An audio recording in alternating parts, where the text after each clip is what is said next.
Hey guys, Tony here. Bitcoin is headed towards the upside. It's already going towards the 36K level, just broke it. If it does break 38K, I do think we're going to see 40K pretty soon. I did release a TA a couple of days ago, basically saying that that I think that Bitcoin is going to hit 50,000 within the next month. I will release another TA, another updated TA on Bitcoin, I think today.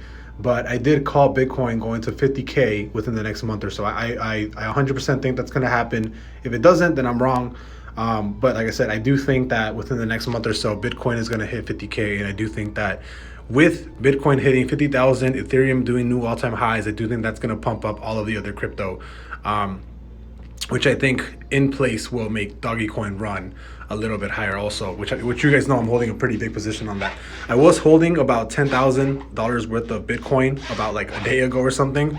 I mean, you guys can see all the transfers that I have here. So, set $9,000, $2,000, 10 grand, a bunch of, but that's just kind of like to supply my Forex account, which is where I make, most of my money, right? Some of you guys may or may not know, but I'm originally a Forex trader. That's where I kind of base all my trading on. But anyways, Bitcoin price breaks 36K. I definitely do think it's headed towards the 50K level, within the next month or so.